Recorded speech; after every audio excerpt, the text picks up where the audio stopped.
Institute. I've been volunteered to be the moderator for this evening's session, panel discussion. My name is Mario Fantini. I think you all know me. I'm the editor of the European Conservative. This panel, as you know, is focused on the Golden Bull. 800 years ago, in the year 1222, for people like me who are mathematically challenged, the most important and the first written source of Hungarian historical constitutionalism was issued, the Oronibula, the Golden Bull. The Golden Bull, or edict, was issued by Andrew II of Hungary, who had been forced by his nobles, for reasons I'm sure we will learn about tonight, to accept the Golden Bull. At the risk of underestimating its importance, I'll describe it simply as one of the first examples of constitutional limits being placed on the powers of a European monarch. It was also, it must be said, an expression of national identity being asserted and codified. We have four erudite speakers tonight with us who will help us understand the importance not only of the Golden Bull and the way in which national identity has been expressed through that edict, but also through constitutions in other countries through history, in Israel, Spain, and the French Republic. I think I'll proceed by introducing all the speakers at once, and then we can go. Do you have a preference? All right. We'll begin with Professor Ferenc Hörcher, to my far right, no pun intended. Ferenc, a good friend, is a research professor at the University of Public Service here in Budapest. He is a historian of political thought and a political philosopher, as well as a philosopher of art. His recent books include Art and the Politics in Roger Scruton's Political Philosophy, forthcoming in the next few months, 2023. Also, A Political Philosophy of Conservatism, published in 2020, and is the editor of A History of the Hungarian Constitution of 2019. Thanks for joining us, Ferenc. Next to speak, although he's closest to me right now, is Ofir Haivry. On the far left of the panel, from my point of view, is Ofir Haivry, visiting fellow at the Danube Institute, also here in Budapest, of course, vice president of the Hörcher Institute in Jerusalem. He is the co-founder of the Edmund Burke Foundation and holds a PhD in history from University College London. He's the author of a massive tome titled John Selden and the Western Political Tradition, and I'm still waiting for my copy, Ofir, if I may say that. Thanks for joining us. Then we have Jorge Gonzales Gallarza, co-host of the Uncommon Decency Podcast on European issues, contributor to the European Conservative and many other publications. His writings have been featured in the Wall Street Journal, Newsweek, the New York Post, National Review. He is a former visiting fellow at MCC, and he holds a bachelor's in science and economics from University College London and an MA in political theory from the École des Hautes Études en Sciences Sociales in Paris. Thanks, Jorge. Finally, Professor or Professores Helene de Lauzun, columnist for the European Conservative and Paris correspondent for our review.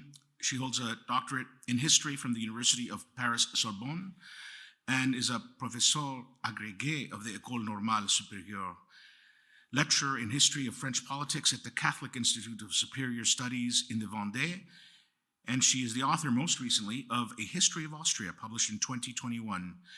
And most importantly, she is the mother of three. Welcome to you as well. We'll start with Ferenc.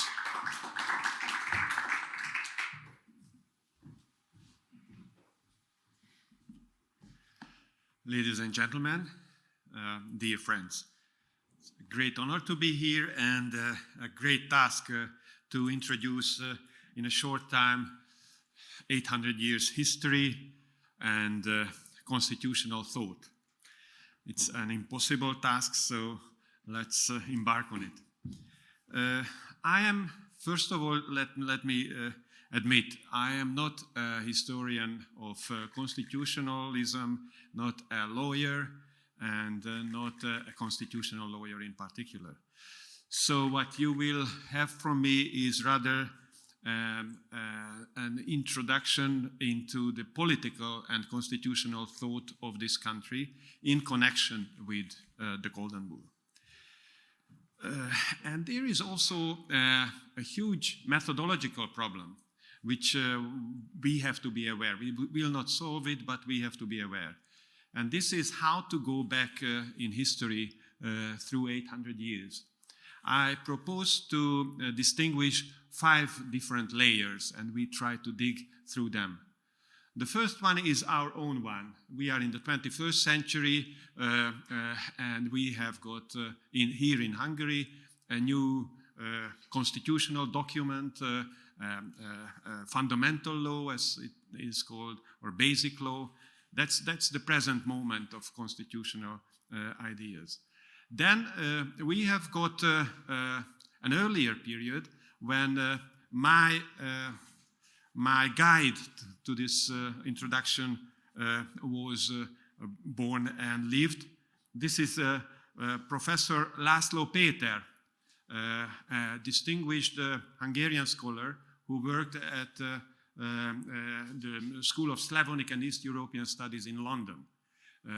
And I strongly propose, if you are interested in Hungarian historical thought, look at this book. It has got a lot of very good material on Hungarian constitutional thought.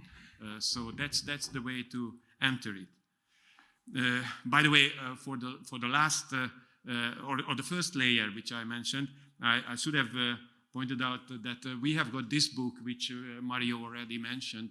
This is a collected volume with some colleagues from University College London and from here in Hungary, and it is an overview of this 800 years history of Hungarian constitutionalism. So we are in the post-war period. That's the second layer. Today, post-war period of Hungarian history. And then we try to dig even deeper, and we arrive to the 19th century. That's what I call the golden age of Hungarian constitutional thought. And that's indeed when the idea of the constitution was born in 1790, and when it was perfected in 1867. That's the third layer. Today, post-World War period and the 19th century. We have to dig even deeper. The fourth layer is the 16th century, the time when the first collection of Hungarian laws were published in 1517, the so-called Verbőci Tripartitum, which I will talk about a little bit later in more detailed fashion. So that's the fourth layer. And through that, we can get into the 13th century, to the age of the Golden Bull in 1222, when it was settled. I take it as a settlement. We heard this morning from Ofir that there are these different types of constitutions, and he called it, or he claimed that it belongs to the covenant, the type of the covenant. I would call it a settlement, but we can discuss it. What's the difference, or is it the same thing? So we be aware of these 5 layers. It means that we cannot directly address the original document because we are not in those temporal dimension. We are looking down on it from our own fifth layer of historical layers. But still, the job is here. So what I propose to do is to give 3 pillars on which Hungarian constitutionalism is built. And then I will deal with some of the provisions of the Golden Bull and some of the provisions of Verbőci Tripartitum, because what I'm interested in is not exactly to recreate or reconstruct the Golden Bull, because as I said, I think it's impossible, and also because I'm not a lawyer, so I'm careful about it. I'm not a legal historian to give you the exact historical thing itself. What I give you is how the Golden Bull looks like from this perspective through those layers, distorted and reformed and reconstructed through the centuries. So be aware, it's not the actual historical thing that you will be given. So the three pillars on which Hungarian constitutionalism is built. The first one is that it is a historical constitution, i.e. a constitution which consists of customary rules. That's the first thing that distinguishes it from present-day things, present-day constitutions. It's a consuetudo. The thing is that there is a certain traditional way of dealings among the elites, the political elite and the ruler, and that's what has the status of the law. So it's not statutes that you try to apply, it's the rules that you try to play along. Customary rules. And it's based on the tacitus consensus populi. I will sometimes use Latin phrases. That's because until the 19th century and even later, Hungarian constitutional dialogue or discourse was done in Latin. Okay, customary rules. The second principle is the dualism of political authority. And that's a crucial thing, and it is connected to this idea that I claim that it is a settlement, this Golden Bull, at least in the constitutional tradition. Now, what is this dualism? It is the idea that on the one hand there is the king, and on the other hand there is the land, ország. That's a Hungarian word for that. And the king and the land, the ország, have to settle issues, have to agree on certain things. You need that sort of tacitus consensus populi. You have to work on it, otherwise tradition cannot survive. And therefore you need a constitutional dialogue between them. That is called the Dietal Tractatus, an exchange between the partners, the land, which basically means the feudal elites, the nobility and the most powerful parts of it, and the crown or the court as they are called later. And all of that dialogue is done under the safeguard of the crown, the Hungarian crown. You saw that on the cover of this book. You see the Holy Crown, and that's because it came from the Pope, and in that sense it belongs to the religious tradition, the Catholic Christian tradition of the country, the Western Catholic tradition of it. And also the fact is that this Holy Crown became a symbolic power which embodied or symbolized the unity of those two dialoguing partners, the dualism of political authority. And the third principle is the autocratic principle of law. This sounds a little bit alien for our ears, but you have to understand it the right way. The idea is that the presumption of the law is on the side of the political authority. So it's not the idea that individuals have their unalienable rights and whatever power you have got should defend those powers. No, it's the other way around. there is the side of the political authority, and the presumption of the law is on this side. These are the basics of the constitutional principles, and one has to understand that these principles grew out from the tradition of the Golden Bull as it was translated, interpreted, and transmitted by Verböcis Tripartitum. So let's turn first to the text of the Golden Bull, which comes from 1222. It is, as I said, a settlement because there was a crisis situation in the country, and the king was not powerful enough to simply solve it by force. It has to be settled by this legal arrangement of a golden bull, of a written document in which the crown or the king admitted certain liberties, which means in this case privileges, exemptions for certain parts of the country, of the Ország, of the land, i.e. certain rights of the nobility. And the first thing is that you have to understand that this is not created ex nihilo.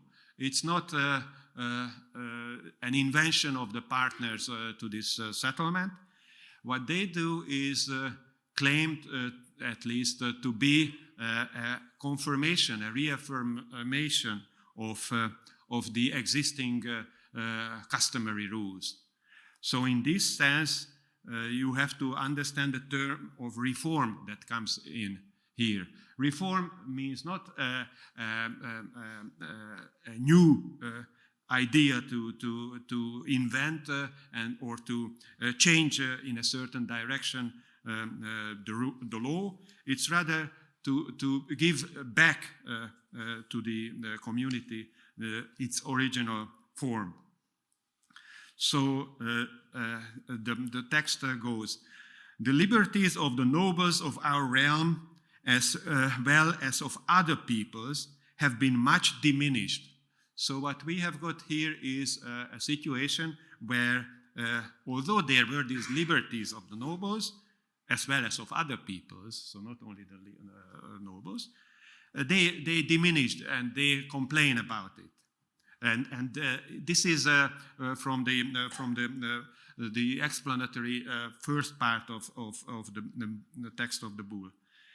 That's how the situation is characterized. And another explanation, for the reform of our kingdom. So we have to return our kingdom to its original powerful form, so that the royal dignity be preserved. The king needs to preserve royal dignity. It's not his person, it's the office that needs to be to have this dignity. We grant both to them and to the other men of our kingdom the liberty given by the Holy King, Saint Stephen. So that's the situation. The diminished liberties needs to be safeguarded and guaranteed by the king because of the complaints and in order to preserve royal dignity. And then comes a list of those rules that are here reaffirmed. And they consist of those liberties, i.e. privileges, exemptions that are guaranteed by the king for the nobles and the Serbians, the royal servants, as they are called. This is to be distinguished from the old nobility. The Serbians are the smaller, close to what we call the gentry. So what are these privileges? They can only be summoned and duty sentenced by judicial process. So a very important claim that without judicial process you cannot be summoned and duly sentenced. Another one. No one shall at any time be deprived of possessions obtained by proper service. So your possessions need to be defended if you took it the right way, i.e. legally. Castle, and of course you had only that possession because the king gave it to you. So that's the reason why you are guaranteed to have that. Castle warriors shall be maintained in the liberty established by the Holy King. So that's a general claim, and we don't exactly know in the liberty of what or from what, but it will be helpful for the later developments to refer it to as a general claim on liberty. A very interesting part I will not have time here to deal with, but I think given Hungarian history crucial. Ishmaelites and Jews shall not be made lords of the chamber of the mint or sword, and of toll or nobles of the kingdom. So there is a kind of very direct denial to Ishmaelites and Jews of these liberties that we were talking about. A further point. If someone has been condemned by judicial process, no man of might may protect him. So basically, the Golden Bull is to defend the smaller nobility against the real the powerful aristocracy or high nobility. But on the other hand, they cannot defend their own man against the king. So it's a reaffirmation of the final authority of the king against those powerful feudal lords. Now comes perhaps the most important one, the jus resistendi clause. If we or any of our successors should at any time seek to go against this settlement, both the bishops and the retainers and the nobles of the kingdom, in common or singularly, now and in future, may have by this authority forevermore the freedom to resist and speak against us and our successful. The freedom to resist and speak against us and our successors. That's the famous jus resistendi. The possibility if the king goes against those liberties that were here given, you have got the right, those specific legal entities have the right to go and take the jus resistendi. I think that's enough as a short introduction of the Golden Bull, but I need to refer to Verbőci, and there I will finish.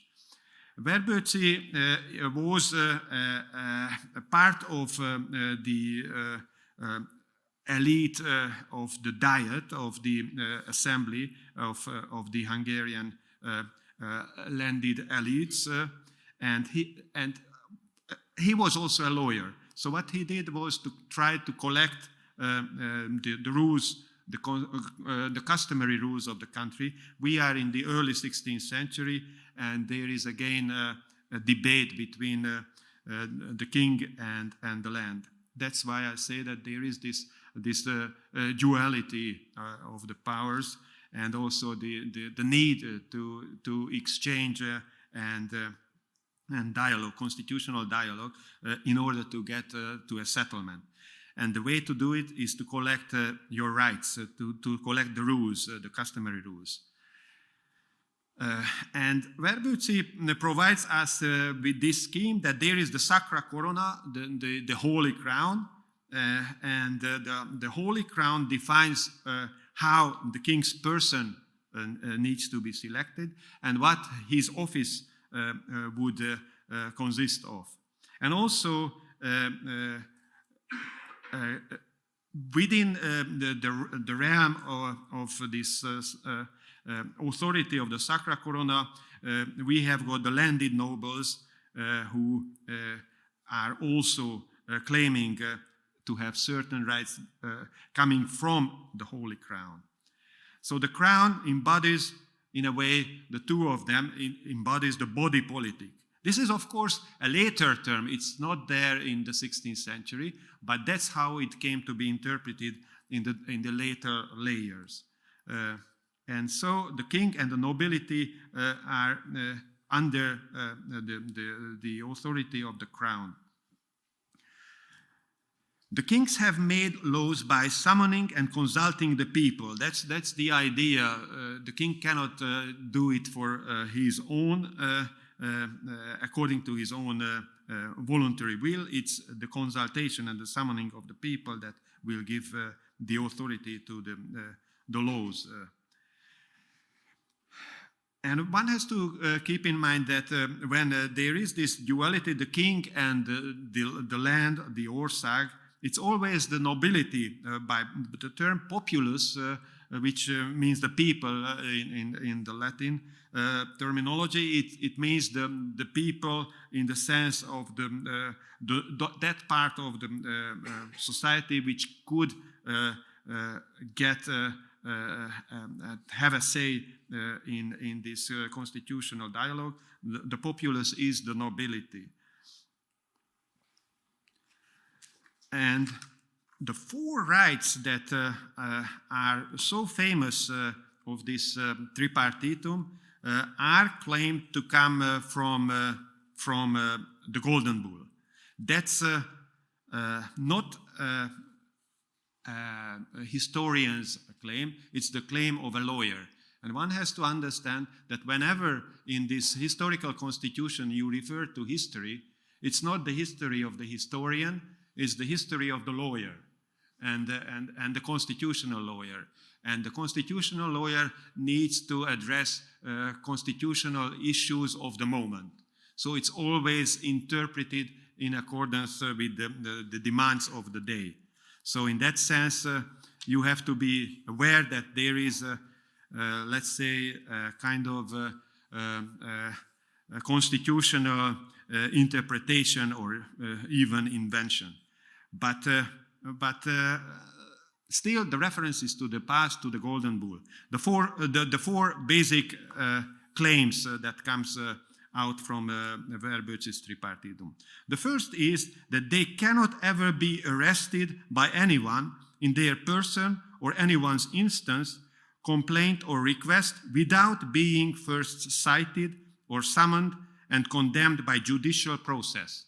So actually, it refers back quite closely to the original text, but it interprets it in its own way. But basically, it's the habeas corpus principle that we see all around Europe. The second liberty is that the nobles of the whole realm are subject to the power of no one other than the lawfully crowned prince. So there is no intermediate powers that you are lawfully under the rule of. Even our prince himself may not, by virtue of his ordinary power, disturb any of them in his person or his belongings. Once again, I refer back to the possessions, the defense of the possessions. Here it's called belongings. Upon anyone's mere complaint and malevolent institution without legal proceedings. Against the legal proceeding, legal process is required to do that, even from the king or the prince. Third basic liberty. The third is that they can freely use and enjoy as they will their legitimate rights and all revenues within the boundaries of their estates at all times. This is the general reference to liberty that I earlier referred to. They are held entirely exempt and free from any servile obligation and from paying taxes and dues. That's the privilege that they did not have to pay taxes. Why? Because they had to go to fight and defend the country whenever it was in danger. So they paid their tax by their blood instead of money. And the fourth and last one is that if any of our princes and kings would venture to act contrary to the liberties of the nobles, stated and expressed in the General Decretum, the Golden Bull, of the most excellent prince, our former Lord King Andrew II, called of Jerusalem, which decree every Hungarian king is wont to swear an oath to observe before the holy crown is placed on his head, then they have the perpetual liberty to resist and oppose without the taint of infidelity. So this is the jus resistendi clause of the Golden Bull.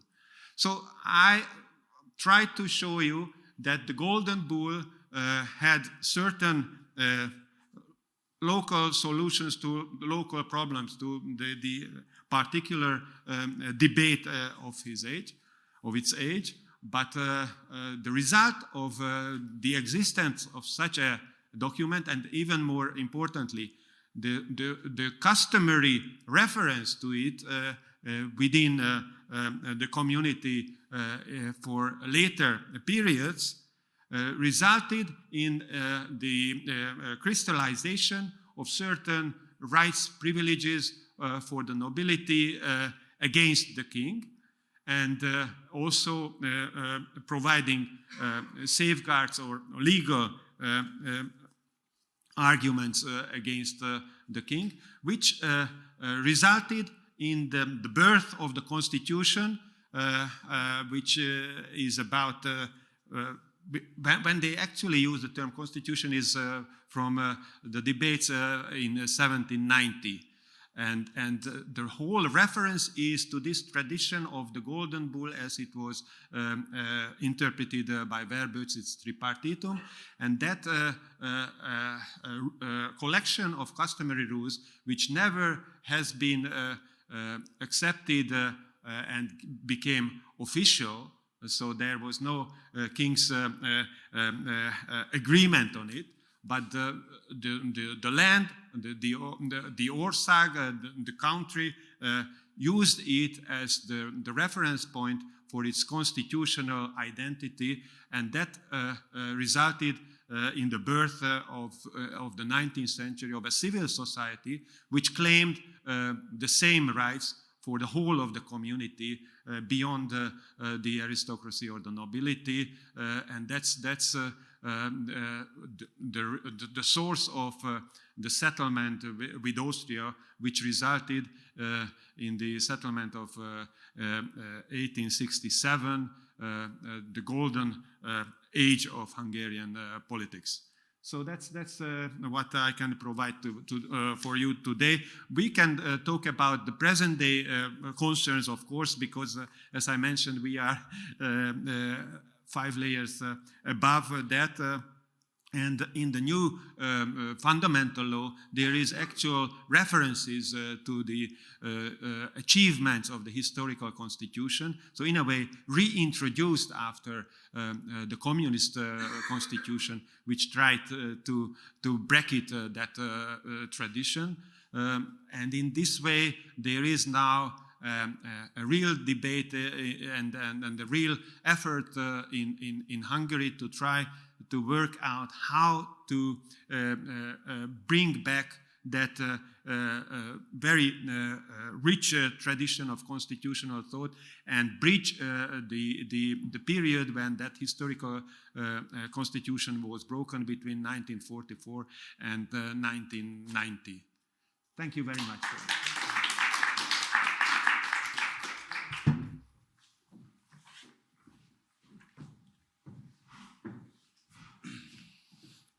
Good evening to everyone.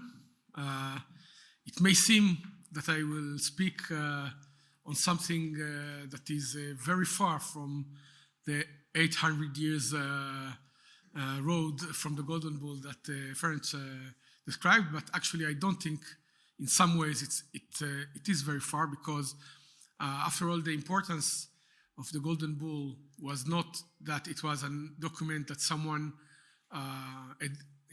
issued 800 years ago, but within Hungarian history and Hungarian society, it continued to be a point of reference. So similarly, I will, in a way, address the issue of constitutionalism and national identity in Israel in a similar way to show that the continued recall or approach to these ideas and these values through about 8 years rather than 800, but it's, I think, a similar process. So, as you all may know, Israel is a bit of a peculiar state in the modern world, because most nations that are not, let's say, very ancient and continue to exist all the time, like let's say England and other countries that are, Sweden, that exist for hundreds of years continuously, they don't really have an Independence Day in the real sense. There is a beginning. And on the other hand, there are far more recent states, and those recent states are usually created as even when they are described as nation states, they are not formally so, in the sense that when, let's say, some kind of new state is created, let's say when Ireland was created about 100 years ago and so on, it is defined as the state of the people who are its citizens. These are the components of this republic, and so on. So sometimes there is a very high correlation between the population and a nation. So let's say that the Irish state that was born in 1916, let's say, was virtually all its population was Irish. So it was a nation state by fact. But in many other cases, especially countries that were created after 1945, simply some borders were defined as the let's say the defining factor of the state, and those who live in that area are the citizens, and this is the state of them. So we have many countries like Iraq or Niger that were created, and there is no real correlation between the borders and some specific population. So in a sense, the state tried to create a nation from there. In Israel's case, the case is very different for two reasons. First of all, because it was actually formally created by two constitutional acts that both stated it is a Jewish state. So the first was in actually 75 years ago, almost to the day, at the end of November, the United Nations decided that in the former mandate area of Palestine, there will be created two states, an Arab state and a Jewish state. And a year and a half later, in May 1948, there was a declaration of independence when David Ben-Gurion declared the creation of Israel as a Jewish state. Now, why is that important? Because obviously, at no point there was an absolute identity between being Jewish and being a citizen of the state. Actually, and this is the second peculiar factor, when Israel was created, the vast majority of Jews didn't live in Israel. So you had about 5% of the Jewish population in the world lived in Israel, with 95 living all over the world, while in Israel itself, there was a significant population of non-Jews. So in this sense, from the first moment, Israel was defined as a Jewish state, as a state that is expression of some nation that had the peculiarity of not saying there is at least a theoretical identification between citizenship and nation, one. And the second is that most people of that nation didn't actually live in Israel. So most Jews didn't live in Israel at that time. And this has, in a sense, always, this fact has always been a fundamental factor for Israel. I would say that the major threats of its existence were always because it is a Jewish state, meaning those enemies that declared that it should be destroyed were claiming that it should be destroyed because it is a Jewish state within an area that is not supposed to be Jewish, but let's say Arab, Palestinian, or whatever.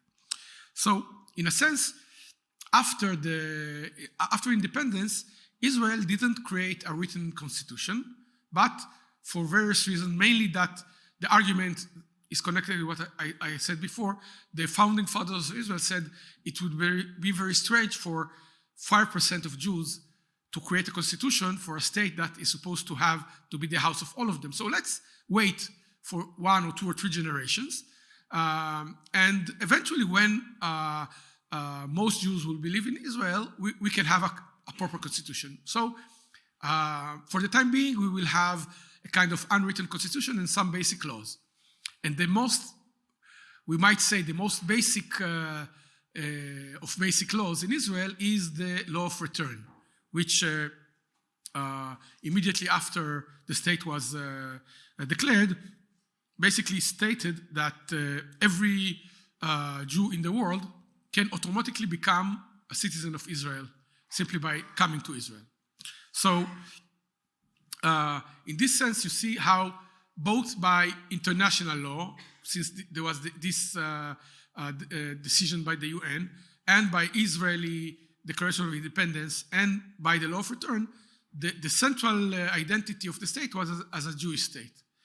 But remember, there is no actual formal constitution. It's a kind of unwritten constitution with some basic laws. Now, for a long time, this issue wasn't really significant in Israeli constitutional and political debate. However, in the 1990s, especially after 1992, there were a few basic laws passed, mainly 2 that have to do with various civil rights. And one of them is called Basic Law, the freedom and honor of man, meaning laws having to do with the not impinging on the freedom or liberty or honor of man. So these 2 fundamental laws added within them, there was a description of Israel, and it was described for the first time ever as a Jewish and democratic state. Now, of course, before 1992, Israel was democratic in practice. But before that, it was described as a Jewish state, and it had a democratic government. Now, in 1992, this basic law, some lawyers in the Knesset thought that adding the democratic to the Jewish would be a good idea. But unfortunately, immediately after the law was passed, the Supreme Court of Israel pounced on this as a mean of expanding its liberal views. So it basically sees the word democratic as equaling liberal principles. And it started to churn out various decisions and judgments that were several times struck down laws, Knesset laws, or just invented new kind of rights and ideas based on the fact that Israel is a Jewish and democratic country, and democracy means ABC, which is again I can bring a long line of kind of leftist individualist agenda, which the main I would say the main problem with the Jewish population was that it was felt that it was gradually diluting the capability of the government of Israel to act as a Jewish government. I will give you one example. I can bring others, but this is very simple. There are some areas, there are some areas in Israel where the population in some area might be majority Jewish and in other majority Arab. And it had been the policy since Israel's independence for the government to create new settlements, Jewish settlements, in the middle of Arab areas in order to break the possibility that this area that is by majority Arab will one day want to break out and join some other Arab country. So there was an active policy of creating new Jewish settlements in order to make the whole country mixed, so there won't be some area that is only Arab. And after this 1992 basic law, I think it was in 95 or 96, the Supreme Court decided that it is unlawful for the Israel government to create new cities or new towns that are intended to be Jewish towns. Actually, it mentioned that if the government wanted to create a new town that was Arab, that is allowed, but not a town that is Jewish. And why? Because using a kind of liberal reason, the argument was that Jews are the majority, so the government cannot have any preference for the majority, but it can have preference for the minority. So in this way, very strangely, the policy of the Jewish state was upturned in a way where its, if you say, national goals cannot be carried out. And there are other examples for this, but basically there was a growing feeling in Israel that there is a Supreme Court that is in Israel. It's the Israel Supreme Court is not elected, but is the judges are selected by a committee controlled by the Supreme Court. So basically, the Supreme Court reappoints its own protégés as the next Supreme judges. So there is some input by the politicians, but it's minor. So basically, the situation is that the let's say the public doesn't see any way where it can say, okay, I will vote this party or this side, and then more judges will be right wing or left wing, because basically the judges are like a closed group. So this created growing, let's say, strife about judgments, and so in 2018, the Knesset passed a new basic law named Fundamental Law Israel as the national state of the Jewish people, which should be a strange thing, because what was it until now? It was the 70th year of Israel, so why do you have to decide now that it's a Jewish state? But it was stated explicitly by the people who voted for this law that because of the court's attempt to dilute the national identity of Israel as a Jewish state by its kind of liberalizing decisions. This law actually, I would say, wrote down in specific terms things that had always been accepted as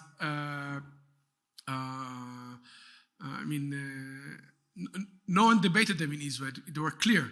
There was nothing actually new in the provision of the law. Only many things that had been accepted as unwritten law now had to be written down because the feeling was that they were being attacked. And then suddenly, there also came international attacks on Israel, also from European countries and the US, that this new law, it's jingoistic, nationalistic, what's this? And the Israeli government said, what do you mean? There's actually absolutely not even one thing that is new. It's basically describing what Israel has been doing for 70 years. So there's not even one describing the flag of Israel as the flag. It's describing that Jewish holidays are the holidays. But all these had been, in fact, being part of Israeli practice. They were not new in them. Many of them had already been enshrined in laws. Only now they had been enshrined in a fundamental law in order to put them on a par with the civil rights law, so that there will be at least the capability, theoretical, to balance out this trend by the court to, I would say, dilute the Jewish character of the state. Many in politics believed that this would be a clear sign to the judiciary that it should come to more balanced decisions on such issues. Unfortunately, that didn't happen, and some former judges said that they are, it's a new law, but we are ignoring it. So we tried to go on as they did, and one of the results was that in the last elections, the parties who won the election now want to carry out a new law, which says that the parliament, the Knesset, can with a simple majority overturn a judicial decision of the Supreme Court, and this is the reason is clearly because there is the growing feeling that since the judges are not elected and they are not representative at any level of the population but of some close group, so the members of Knesset are saying one of two: either the judges somehow represent the population, either by voting or by other way. So we know that we have a Supreme Court that represents the values of the general public, or we give the voted representative, meaning the Knesset, the possibility to overturn specific judgments, which is a very extreme way of doing it. But in fact, there are precedents in other countries, but I don't want to go too much into them. So I wanted to conclude by saying that I think that what is going on in Israel describes how even a country that was explicitly created as a nation state for the Jewish people is finding itself combating all kinds of liberal ideas that, in a sense, see a nation state as a problematic construct and believes in some kind of universal kind of state, so that it tries to whittle down any particularistic national elements of identity. And of course, what results is that the population who doesn't agree with this is pushing back, and in the Israeli case, it's trying to reassert the identity of the state as the nation state of the Jews. Thank you very much. Wow.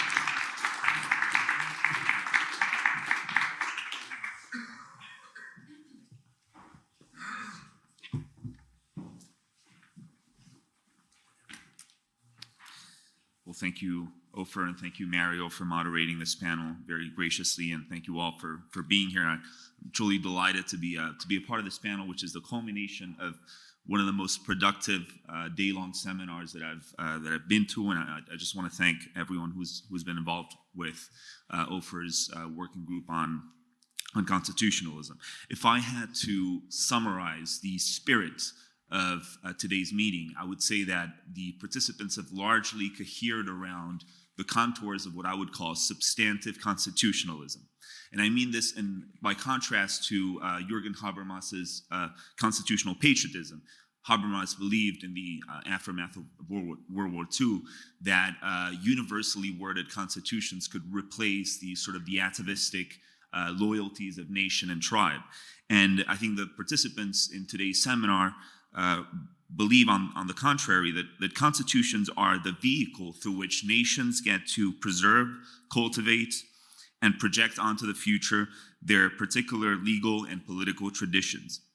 And I think it has been a terrific seminar, which has really reminded me of one of Yoram's books, not his latest book, but the second to last book, The Virtue of Nationalism, which, I think the issue with Yoram's last book is that it addresses primarily the Anglo-American tradition, what he calls the Anglo-American tradition. But if you go one book back, if you pick up a copy of The Virtue of Nationalism, which is published in 2019, you will see that he makes a broader case that applies to all different nations. He says that that we should let the particular constitutional cultures of different nations flourish, that we shouldn't try to shoehorn different political cultures into a single sort of matrix. And I think this is what we're up against these days.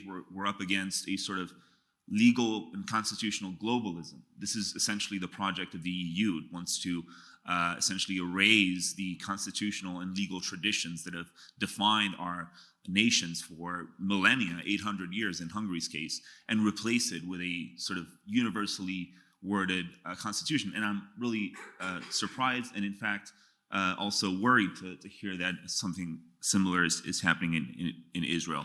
But I have been asked to address some of the challenges some of the challenges facing Spain's constitution, and I'll try to be very brief and sort of give enough of a context for everyone to be able to understand where Spain's constitution is at the moment. As you probably know, Spain's constitution was adopted in 1978. It was the pinnacle of the democratic transition that ensued from Franco's death in 1975. As with other constitutions, it consists of a single written text that contains all the essential laws that govern the polity. It is the law from which every other law springs. So we're a civil law country, which means that there's this pyramid of normative hierarchy where the Constitution sits atop of every other law.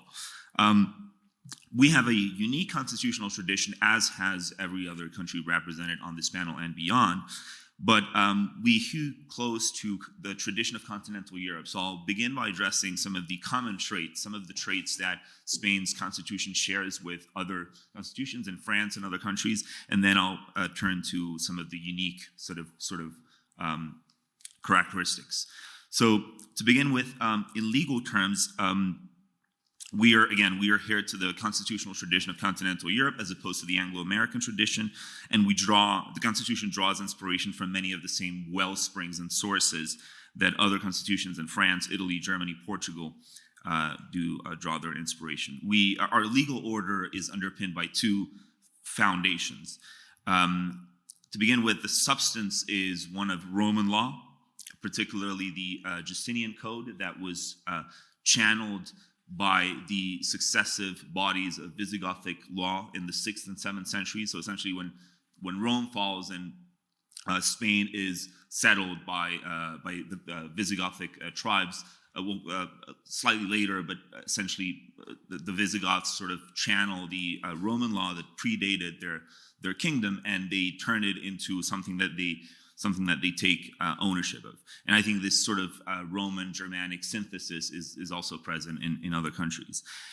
So that's for the substance. As for the form, we the Constitution belongs to an effort to codify the law, and codification is a product of the rationalism that Yoram talks a lot about, the sort of the rationalism that we tend to oppose to the empiricism that we as conservatives feel closer to. This is what I mean by codification. I mean the effort to systematize the law through edicts grouped into codes and expressed as general abstract mandates. And I think this is a clear contrast here to the common law, which, in countries, in civil law countries, if you take up, for instance, a penal law case, if you're trialing someone for a penal offense, you just pick up the penal code, and right there you have the jail sentence. You have or at least a bandwidth of how many years in jail the person should spend for the crime they've committed. So the fact that we have a code, the fact that there is a code that encompasses all settled law on the matter, I think is something that really differentiates us from the common law tradition, which is one where jurisprudence plays a part in interpreting and reinterpreting the precedents, right? Now, in political terms, Spain's constitutional tradition tracks with the liberalism of the 19th century.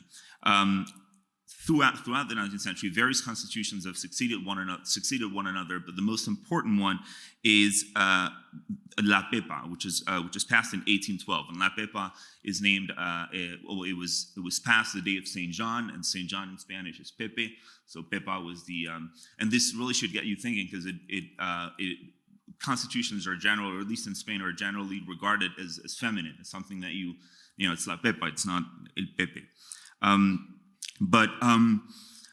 So in 1812, the Cortes, which is how we call Congress or Parliament, it's an interesting sort of faux ami, because we call Parliament the courts, but that's just the way it is called in Spanish. The Parliament gathered in Cadiz, which was at the time in 1812 the last remaining holdout not invaded by Napoleon's army, which had taken over the entire territory. The Congress, made up of MPs from the entire empire, gathered in Cadiz and approved this constitution, which is one of the most liberal and sort of advanced constitutions at the time. It was one of the first constitutions to embrace popular sovereignty. So it came to terms with the fact that sovereignty does not emanate from the king, it emanates from the people. So to be sure, La Pepa acknowledges and even nods to the monarchy. It recognizes that the monarchy is part of Spain's tradition. But the constitution there is adapted by a parliament that is eager to protect its turf, its powers. It's not a constitution that is graciously bestowed by a divine right ruler. La Pepa, like I said, is one of the more liberal constitutions at the time. Again, was passed in 1812. It eradicated the last remaining vestiges of feudalism. It instituted universal male suffrage and upheld individual rights to print, to industry, to property. It proclaimed Spain, however, as a confessional state, Catholic state, and other religions, according to per this constitution, are still prohibited. But in the 20th century, Spanish constitutionalism proceeded apace. It took on a larger social dimension that has been also part of our conversations today. In 1931, we had the Constitution of the Second Republic, which was also very progressive by the standards of the time. As you know, then we had a civil war from 1936 to 1939, and after that, we had a 40-year dictatorship under Francisco Franco. Franco's death in 1975 launched the country into a very rapid and successful process of reconciliation. Political parties were legalized that were hitherto illegal, and the crimes of Francoism, both during the Civil War and during the transition, were expunged.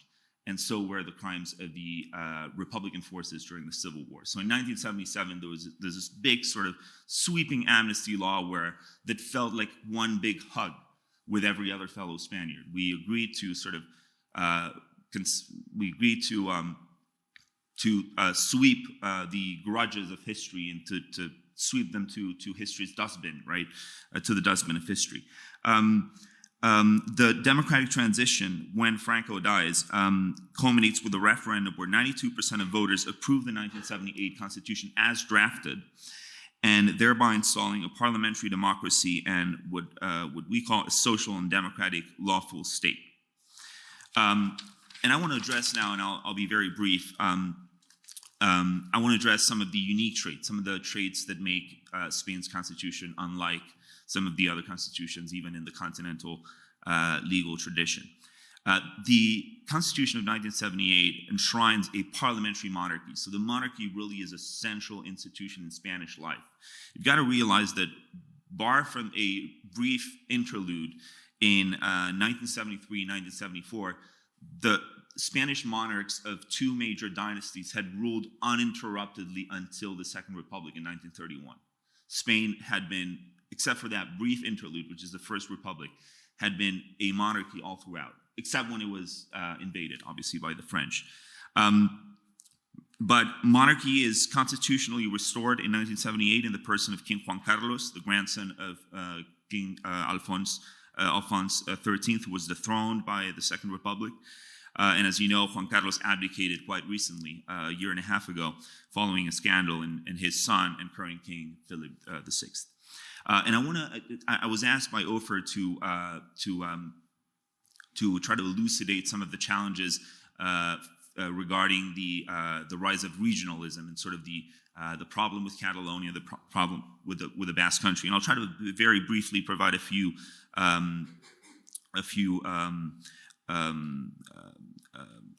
cues. So the Habsburg monarchy that ruled over Spain for most of its history, for most of its recent history, operated as a league of kingdoms, a league of fiefdoms, right? The kingdoms within Spain had their laws and institutions. They were governed by a single king, but the king had to observe and respect the regional laws and institutions of the kingdoms, not unlike what some of you have discussed in terms of Hungary and in terms of the United Kingdom too. When the Bourbons replaced the Habsburgs in 1700, that gets eradicated. The system becomes centralized, and all of the power is the ancient fiefdoms get abolished, and the power gets centralized in Madrid. However, this nostalgia persists for the particular privileges and the old kingdoms and principalities in places like Navarra, Catalunya, the Basque Country. So what happens in the 19th century is extremely interesting. With the advent of liberalism in the 19th century, Spain essentially breaks up into two.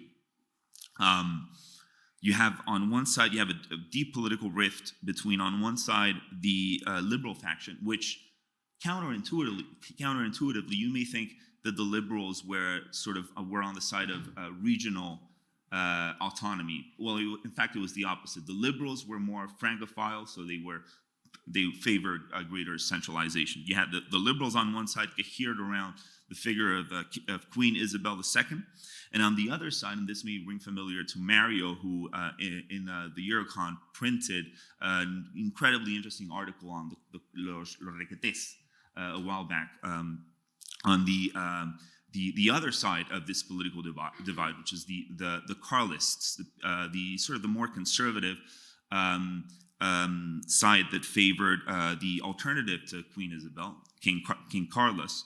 And the Carlists also favored, and again, this quite counterintuitively, favored more regional autonomy. The conservatives were on the side of regional autonomy and respecting the old fiefdoms. 3 civil wars took place during the 19th century in France. Now, as the 19th century progressed, these regionalist and anti-centralizing forces get interwoven with with nationalism, the sort of l'essor des nationalismes, the sort of romantic effervescence of national sentiment. Several political movements sprang up in Catalonia and the Basque Country with proclaim and cultivate the particular cultures of those regions, the literature, the language, the folkways. And the Constitution of 1931, the Second Republic, created a regime of quasi-self-government. It adopted what I would equate to state constitutions in the United States. It gave estatutos de autonomía, which are essentially the laws that govern the region, regional constitutions. These regimes of self-government obviously are abolished by Franco, who centralized power in Madrid, but they were subsequently restored by the 1978 Constitution. And today, to this day, we have a system where the 17 regions that make up Spain, to varying degrees, but the 17 regions that make up Spain have just a high level of autonomy over everything from healthcare, education, the police, even taxes sometimes get collected by the regions and then shared with the central fisc. So this is, I look forward to your questions on Catalonia if this is something that could be interesting to the panel. But I just want to quote, and I'll end here. I just want to quote from Article 2 of our Constitution, which is an incredibly ambivalent article of our Constitution. It says, you will realize as I go about reading this sentence that there's two competing impulses here. Article 2 says, the Constitution is based on the indissoluble unity of the Spanish nation, common and indivisible homeland of all Spaniards, and it recognizes and guarantees the right to regional autonomy of the nationalities and regions that constitute it, and the solidarity amongst them all. So here, this is the balance that we're trying to strike here with the Constitution. Thank you for listening. Thank you. Mm-hmm.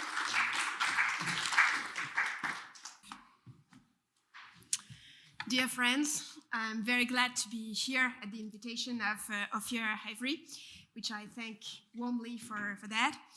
I have the delicate mission of maintaining your attention awakened after a long day of conferences and discussions.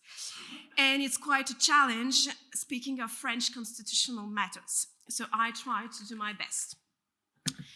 Since the outburst of the French Revolution in 1789, France has experimented not less than 14 constitutions, 3 during the French Revolution, 3 during the Consulate and the Napoleonic Empire, 2 charters, a constitution during the period of the 100 Jours, and the constitution of 1848, 1852, 1875, 1946, and the last one, 1958. And we may add another one, which has never been enforced, that was drafted during the French Terror, and we may guess that it was difficult to enforce it. One may draw from this information the conclusion that French people are very good at drafting constitutions, or perhaps very bad. That can be explained, easily explained. The trauma of the First French Revolution and the death of the king left deep and lasting traces in the French mentality. The Republican experiment took a long time to settle in and gain credibility among the French. I'm not going to back over all the stages of French history, but I need only recall that after the Napoleonic Empire and the reign of 3 kings, a second Republican experiment lasted only 3 years, from 1848 to 1852. The Third Republic is the regime that had the longest life in post-revolutionary France. The record has to be beaten, a bit more than 70 years. And the establishment of this Third Republic after the war between France and Prussia was done backwards. The thing is, the paradox is that there is no constitution for the Third Republic. We talk about constitutional laws, but there is, strictly speaking, no constitution. After the fall of Napoleon III, the French were very reluctant to establish the Republic, which had not left very good memories. And it was only imposed, the Republic was only imposed through the vote of a very secondary amendment in 1875, known as the Vallon Amendment, so named after a deputy, Henri Vallon. So it was a discussion on modalities of elections by the Senate of the French Assembly. And suddenly the deputies voted for a president of the Republic, but totally by chance. So it was not evident. And the Third Republic imposed a 7-year term office and indirect elections because it had a very strong monarchical influence. The possibility of a restoration hung over France in earnest until 1883, when the legitimate pretender to the French throne, Henry V, died. So you have to have all this background in mind to understand the state of mind of the constitution of the Fifth Republic, under which France still lives today in the era of Emmanuel Macron. Today, the French constitution is very much under attack from the extreme left, in particular from Jean-Luc Mélenchon, who has made the Sixth Republic one of his favorite themes. I propose to go back to the conditions of emergence of this constitution to understand its very particular functioning, its strength, but also its limits.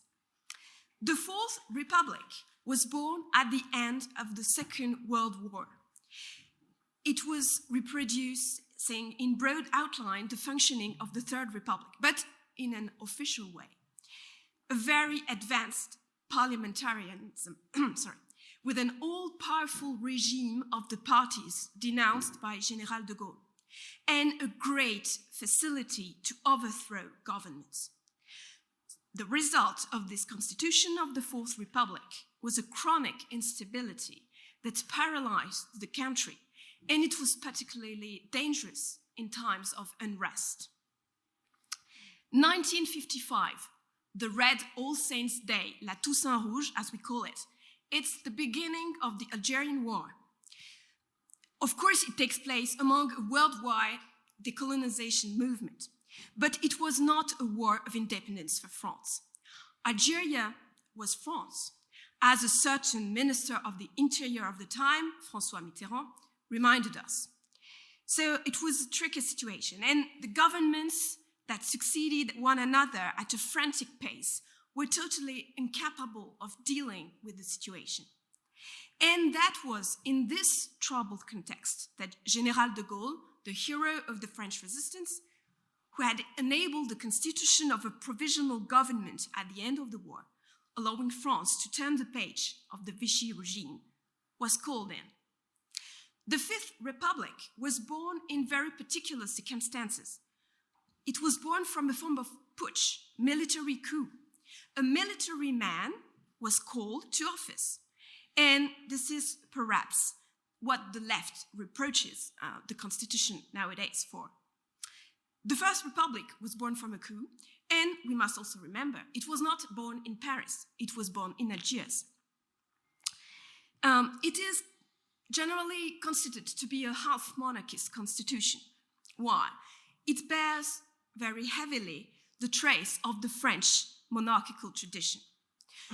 De Gaulle asked himself the question of restoration for the benefit of the Orléans dynasty, the younger branch of the royal French family, and the pretender, le Comte de Paris, when he had the power. But eventually, it did not do it. François Mitterrand once said to the Comte de Paris, "My lord, there is only one man who could restore the monarchy in France, and that is General de Gaulle." But it did not do it. This reflection illustrates the extravagant situation at the beginning of the Fifth Republic, when the General de Gaulle pampered the pretender, lured him with promises, even took his eldest son into his cabinet to train him, perhaps inspired by General Franco, with Prince Don Juan Carlos. There were very favorable years just before de Gaulle went back to office, between 1955 and 1958. De Gaulle and the prince met several times in Paris and then in Algeria. De Gaulle even used the prince's services in a series of secret negotiations during the Algerian War. And perhaps that led the prince think that a restoration would be possible. Discussions carried on, and a year before the 1965 presidential elections, the Comte de Paris insisted to the general that he be presented to the French people as his official successor. In the mentality of the Comte de Paris, it was clear that the page had to be turned and that the time for restoration had come. But de Gaulle dismissed this suggestion and said that if he did so, there would be a sort of confusion between presidential elections and restoration. And the King of France wouldn't be a free king, but a kind of party man, and no longer the arbiter that was expected. So, contrary to what he had said originally, General de Gaulle stood for re-election in 1965. And in 1965, I'm going to speak again about it, thanks to a change in the constitution, he has been elected directly by the people. And this election has been a kind of coronation of the Republican monarch. Afterwards, of course, there is no longer any discussion about restoration. In 1966, de Gaulle has just been re-elected president. The Comte de Paris, once more, openly asked him if the restoration of the monarchy was still relevant. And de Gaulle evaded. One day, perhaps, if circumstances permit. Finally, after his defeat in the 1969 referendum, de Gaulle left power for good, and all hope for restoration of the monarchy vanished. Yet, there are strong monarchical characters in the French constitution. The presidential regime, which gives a lot of power to the president himself. The 7-year term of office that has been inherited from the Third Republic, from this period of uncertainty between monarchy and republic. The disconnection of legislative and presidential mandates. Originally, the mandate of the president used to be 7 years, and the legislative mandate used to be 5 years. And one last element, which is rather monarchist, if not royalist, is the common use of referendum inspired by the Bonapartist tradition. The constitution is considered to be made for General de Gaulle, for a kind of semi-king, for a providential man. And it has become very complicated after him, because in a way, no president had the historical background of General de Gaulle. There is a kind of joke that we sometimes tell in France. Each new elected president makes us regret the previous one. So just imagine the guy who is going to make us regret Emmanuel Macron. So the constitution has been progressively emptied of its substance by several twists and turns and several changes in the constitution.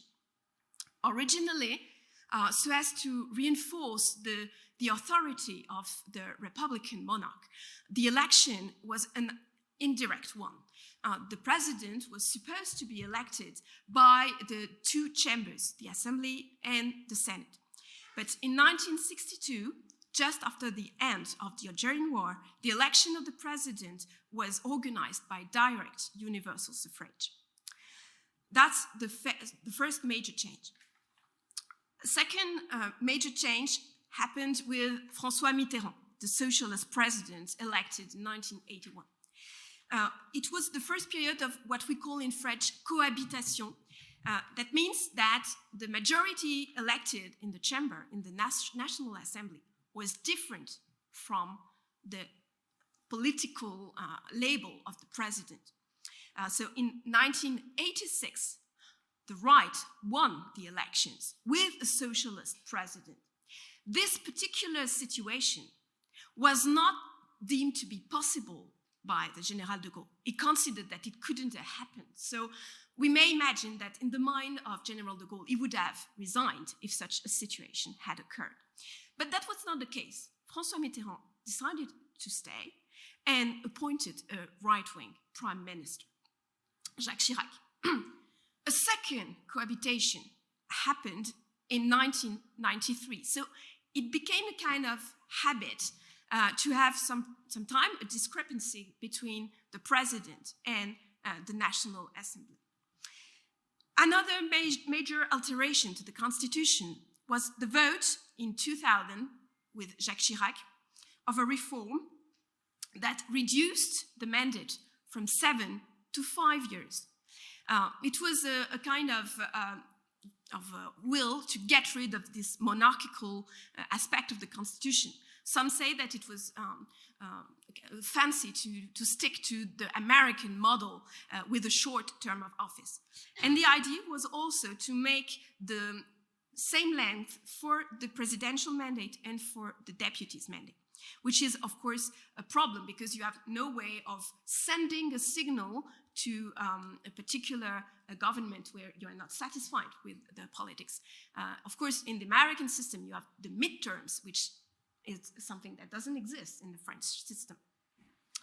And the last important thing is the progressive disappearance of the referendum.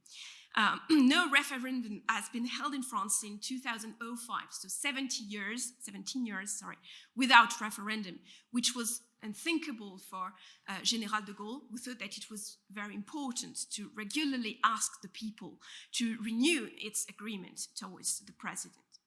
So nowadays we have an originally monarchical constitution that has been deprived of some major of its qualities, and we have a blockage of the institutional system.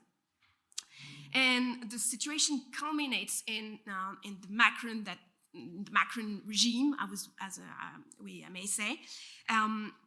Nothing is left from the original design of the constitution. The monarchist shape has disappeared, but not for the best, because if we consider that one of the characteristics of a monarchical regime is to have counterpowers, now the French situation is a situation without counterpowers.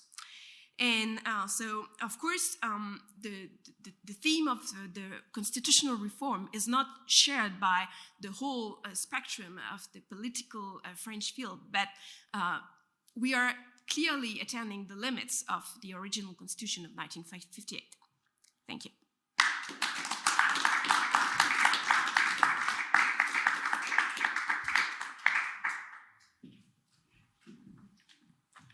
Thank you, Helene. There's 100 different directions I can go in with my questions. I think it would be fair, actually, to first ask the audience if there's anybody out there who has questions. If they do, could you raise your hands or hand? Yes, gentleman next to John and Melissa, please. Hi, my name is Theo. Very basic. Oh, okay. Hello, everybody. Exceptional presentation, all of them. I never knew there's such big differences between constitution in different countries. I know about the French because I had a problem in business, and they came to me and they told me La Loi Napoleon, 1849. So that told me that's going back. Simple question: who can tell us the meaning of the medallion, please? Okay, so basically, it's a kind of a Byzantine tradition. The charters or things like Magna Carta were affixed with a seal of the king to show that they are real. And in some countries, the seal was of gold. And this is simply the seal of King Andrew II, who issued the bull, but it's made of gold instead of like the English version of wax. So that's it. Another question from the audience? Otherwise, yes. I'm American and other nationalities, but I'm looking at what's happening in the US right now, where without any question, the Constitution is seen by half the country as the 200-year-old piece of paper, including my son, who's a progressive teacher. And I'm getting now messages because I show him what we're doing. What's your opinion, any one of you? Which way is this going? Do you guys believe that in the US there will be changes of the Constitution in case it becomes a uniparty with the Democrats controlling Senate, Congress, presidency, whatever, 2024 and further on. And what will that mean to the other constitutions in the world, if at all? Very good question. Do you want to say something, Jorge? I know Well, you have opinions. I guess I'll leave to my co-panelists sort of the assessment of where the Constitution is headed and how stable a document it is. But my interest is rather in what comes before the Constitution, in the Declaration of Independence and the preamble to the Constitution. But in the one of the arguments that, for instance, Yoram, I always harken back to Yoram in constitutional matters.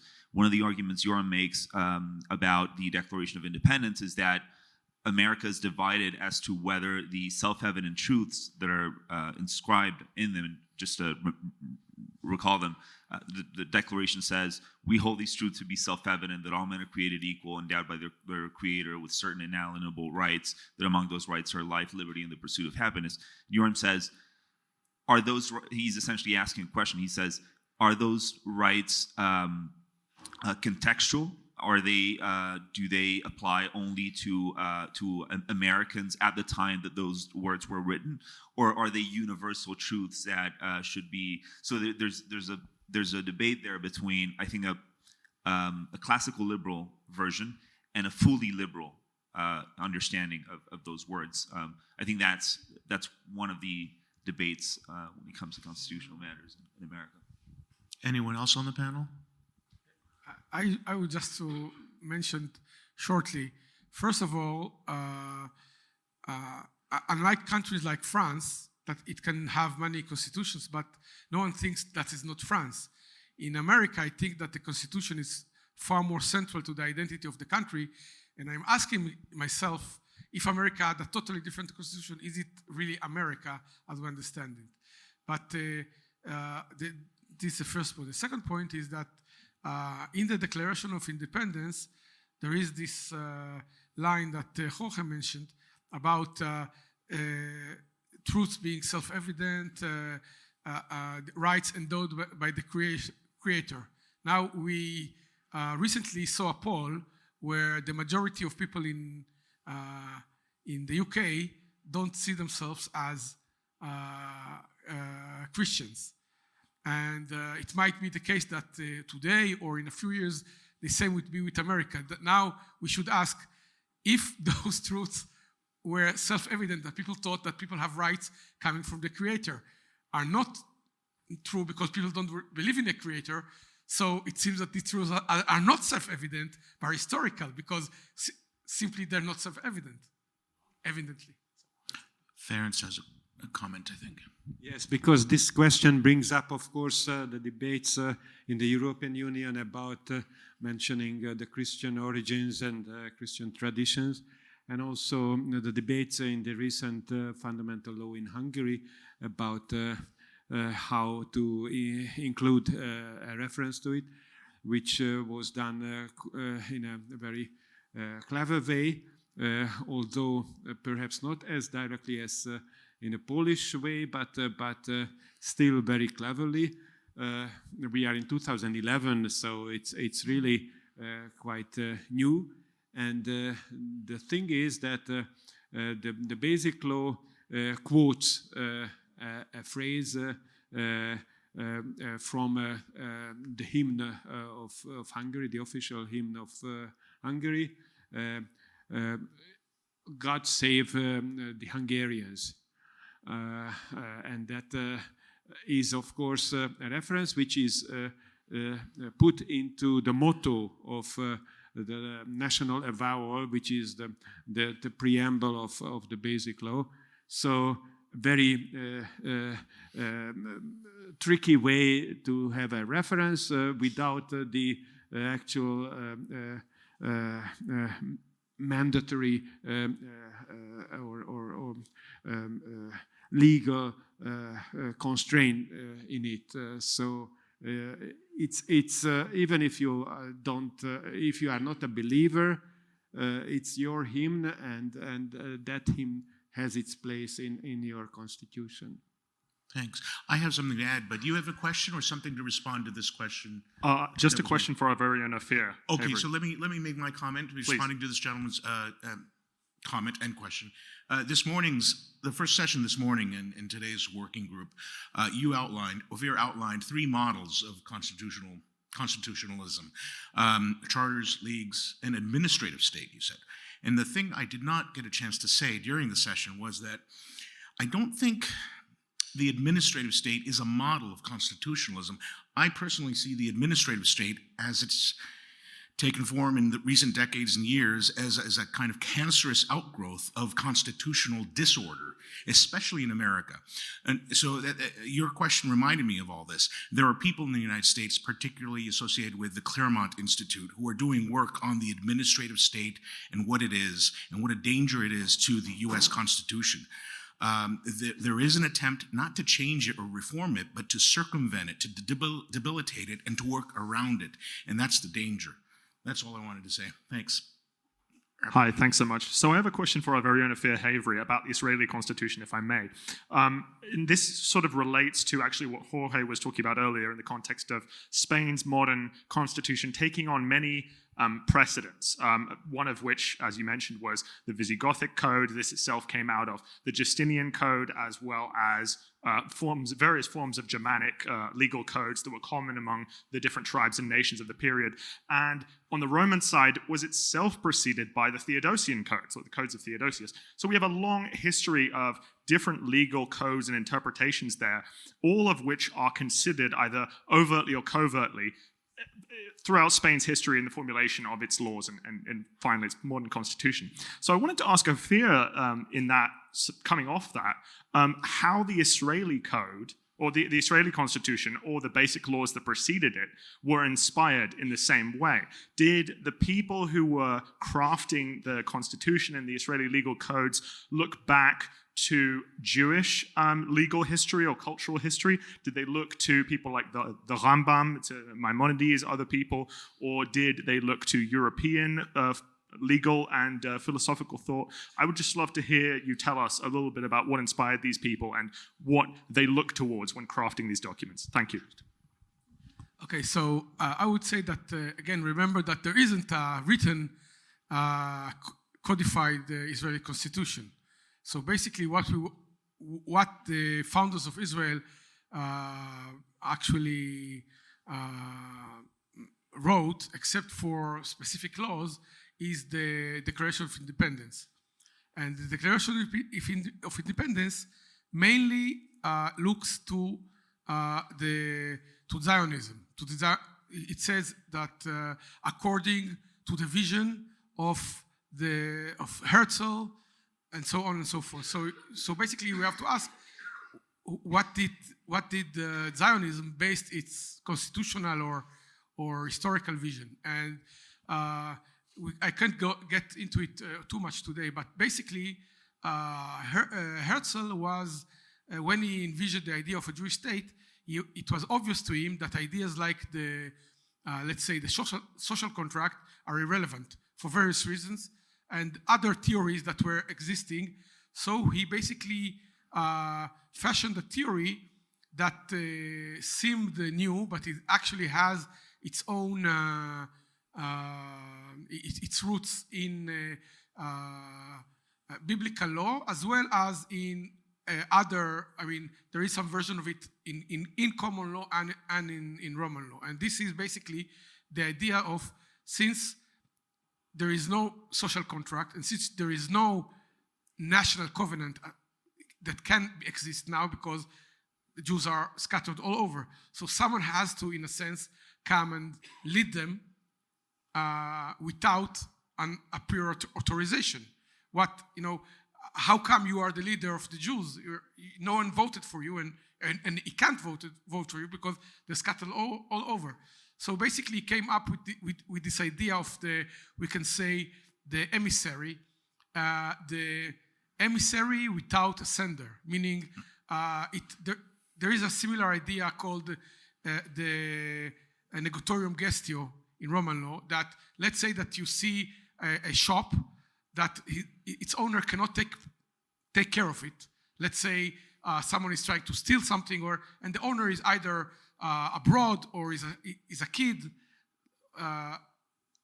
you can actually defend the place and even use your money and then you can ask the court later to repay this expense and the basis is if you did this for him, not for yourself, you didn't gain anything. So he basically argued this idea that himself and the Zionist organization are this kind of negotorium gestia, or in Hebrew, a shaliach, the messenger, if you want, that they basically are taking care of a problem of their nation no one else is taking care of, but afterwards they have to get a kind of certificate, right,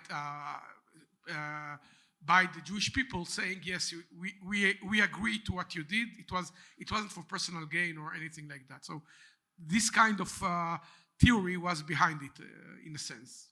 One of the inspirations, Theodor Herzl, was a rabbi by the name of the Rabbi of Berdichev. His name was Levi Eshkol, one of my ancestors, and he was one of the first ones, 1780, 1790, who started the concept of the place of the Jews in one place is Israel. And Theodor Herzl took inspiration from him. He started this whole procedure and Zionism and so on. So I believe from that point of view, Theodor Herzl was inspired by a religious person. And that was a Berdichev rabbi. Thank you. John, would you mind if I let Ferenc make his comment quickly? You're done? Okay.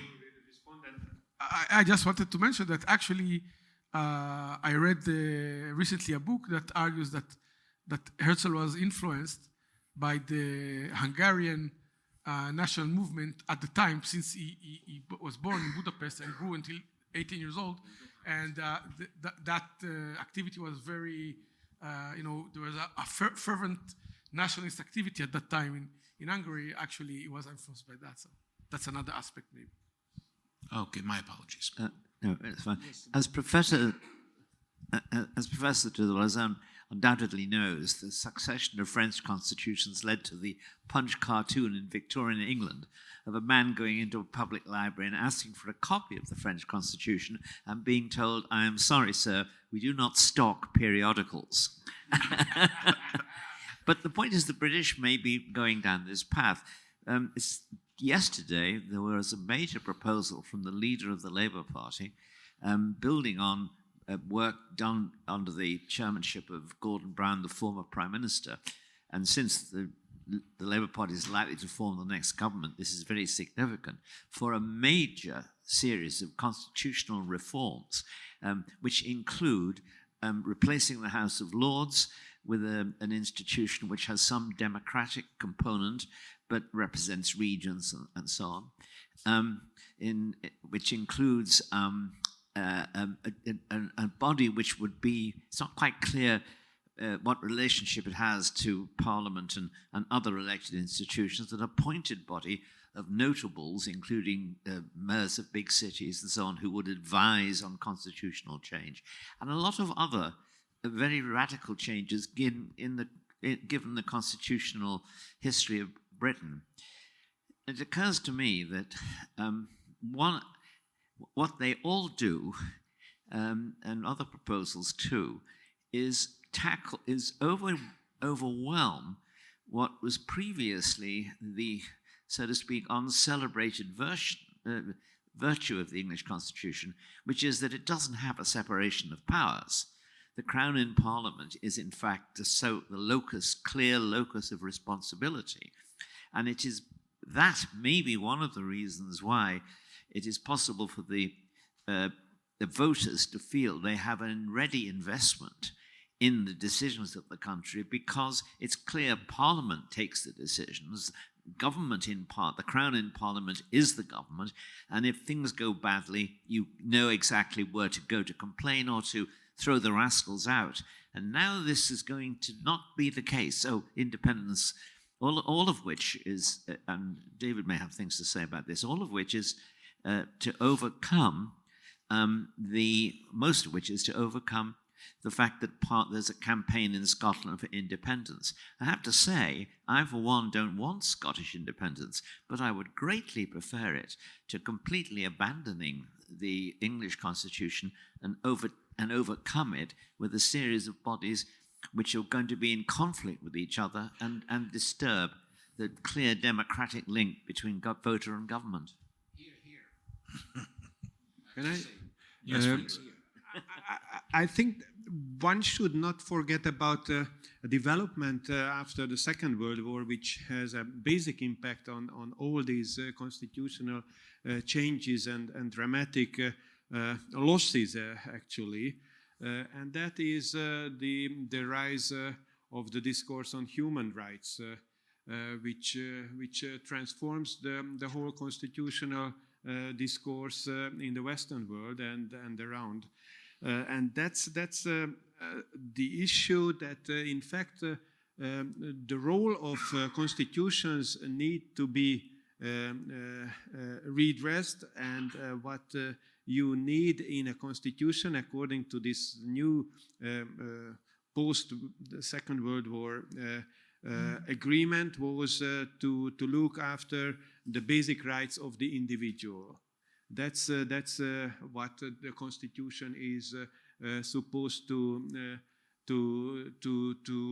look after, which means that you have to give up all the other functions, the basic functions of a national constitution, which was to create the institutional framework and to preserve, if it existed already, the institutional framework of a community, and the individual had its place in that community and not outside of it or a priori, so to say. So that's I think the basic problem that the left and the liberals grabbed this discourse on human rights and push it towards what you called, Mario, globalization of constitutionalism. And that's, I think, something that we have to reflect on. The issue is whether we, if we look at this from a conservative perspective,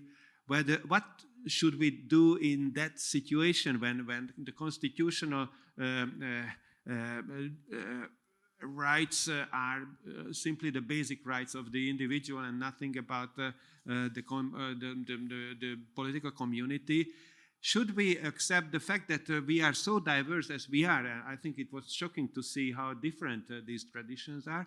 And also, should we accept the fact that, in fact, there is a constant requirement to reshuffle the constitution instead of trying to preserve it? I mean, the Spanish and the French case show us that there is this constant demand that you have to change it to the next moment's requirements instead of trying to keep the continuity. In the case of the French Constitution, the Universal Declaration of 1948 is enshrined in the preamble of the Constitution of 1958. And I believe that what you're saying is very important, because we can imagine that all the European countries may have the same movement to have this reference to an external text, and it gives birth to very disconnected, abstract constitution, and it is the case of the Constitution, the French Constitution, in 1958.